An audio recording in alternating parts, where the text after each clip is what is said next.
आप देख रहे हैं न्यूज 18 का सोशल मीडिया प्लेटफॉर्म। मैं हूं विशाल आजम। ईरान के साथ चीन और रूस, ईरान के हक में बुलंद की आवाज। अक़वाम मुत्तहिदा यानी यूनाइटेड नेशन में मगरबी ममालिक की कोशिशों की मुखालफत। रूस और चीन ने ईरान के मामले पर अक़वाम मुत्तहिदा की सलामती कौंसिल का इजलास बुलाने की मुखालफत की है। दोनों देशों का यानी रूस और चीन का कहना है कि करारदाद नंबर 2231 अक्टूबर 2025 में खत्म हो चुकी, इसलिए सलामती कौंसिल यानी यूनाइटेड नेशंस की जो सिक्योरिटी कौंसिल है उसके पास अब ईरान के जौहरी प्रोग्राम पर, न्यूक्लियर प्रोग्राम पर बात करने का इख्तियार नहीं है। इजलास तो हुआ लेकिन इसमें कोई फैसला, करारदाद या अमली नतीजा सामने नहीं आया। कोई मेमोरेंडम पास नहीं हुआ, कोई रेजोल्यूशन पास नहीं हुआ, कोई इसका रिजल्ट नहीं सामने आया। बड़ी खबर यह है, यह खबर अक़वाम मुत्तहिदा की सलामती council United Nations security council से सामने आई है, जहां ईरान के जौहरी प्रोग्राम पर, जौहरी प्रोग्राम मतलब न्यूक्लियर प्रोग्राम पर होने वाले इजलास में रूस और चीन ने मगरबी ममालिक यानी वेस्टर्न कंट्रीज की कोशिशों की खुलकर मुखालफत की, विरोध किया। यह इजलास बरतानिया, फ्रांस और दीगर यूरोपीय देशों की दरख्वास्त पर बुलाया गया था। रूस और चीन ने इसकी मुखालफत की और लेकिन वोटिंग में अक्सरियत मिलने के बाद इजलास मुनक्किद कर लिया गया था। लेकिन यह अहम है कि ये दो जो परमानेंट देश हैं रूस और चीन, वो इसकी मुखालफत में हैं। रूस और चीन का स्टैंड यह है कि सलामती कौंसिल की करारदाद 2231, करारदाद नंबर क्या है, रेजोल्यूशन नंबर 2231, अक्टूबर 2025 में अपनी मुद्दत पूरी कर चुकी है। इसलिए अब सलामती कौंसिल के यानी सिक्योरिटी काउंसिल के पास ईरान के जौहरी प्रोग्राम पर बहस करने का कोई कार्रवाई करने का कोई कानूनी इख्तियार मौजूद नहीं है। यह करारदाद सन 2015 में ईरान और आलमी ताकतों के दरमियान होने वाले न्यूक्लियर पैक्ट की मंजूरी के लिए मंजूर की गई थी।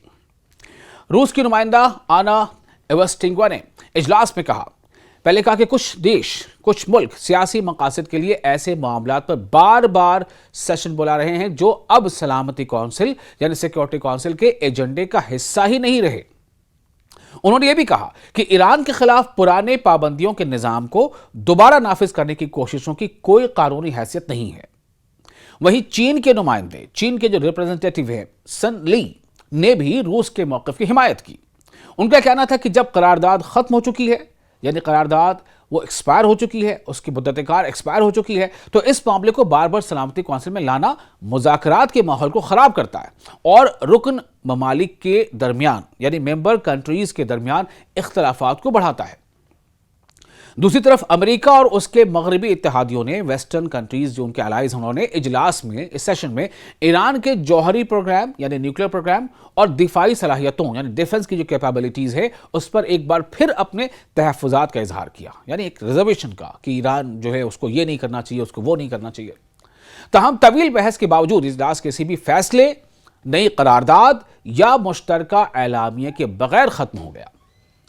ईरान, रूस और चीन मुसलसल ये मौक़िफ़ अख्तियार किए हुए हैं कि करारदाद नंबर 2231 के ख़त्म होने के बाद ईरान के जौहरी प्रोग्राम से मुतालिक सलामती कौंसिल की तमाम जिम्मेदारियां और पाबंदियां भी ख़त्म हो चुकी हैं। इसलिए इस मामले को दोबारा सलामती कौंसिल में यानी यूनाइटेड नेशंस के सिक्योरिटी काउंसिल में लाने की कोई कानूनी बुनियाद मौजूद नहीं है।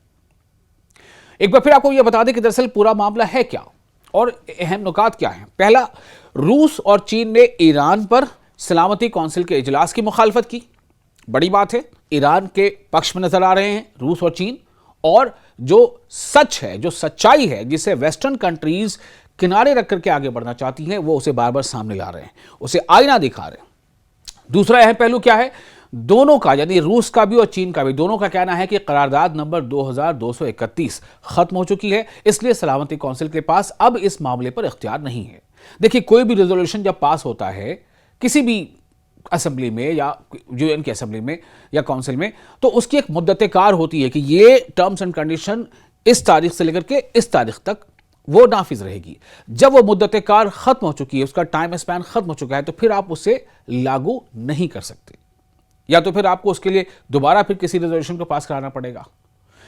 तो इसलिए तीसरा अहम पहलू क्या है कि इजलास में काफी बहस हुई लेकिन कोई फैसला, कोई करारदाद यानी रेजोल्यूशन यानी प्रस्ताव या अमली नतीजा सामने नहीं आया। तो इससे एक बात तो जाहिर है कि वेस्टर्न कंट्रीज हो लेड बाय अमेरिका, वो जब चाहे जो चाहे कर ले, ये उतना आसान अब नहीं रहा है। चीन और रशिया बार बार उसके सामने आते हैं और इस बार फिर ऐसा हुआ कि ईरान के हक में, ईरान के सपोर्ट में चीन और ईरान ने खुलकर आवाज बुलंद की। उसी का नतीजा है कि कोई नई करारदाद नहीं पास हुई, कोई इसमें कोई फैसला, कोई निर्णय नहीं लिया जा सका। सीधे तौर पर यह बात है कि ईरान की इसमें कहीं ना कहीं एक सबकत ईरान ले गया। ईरान को हम कह सकते हैं आसान शब्दों में कि ईरान की जीत हुई है।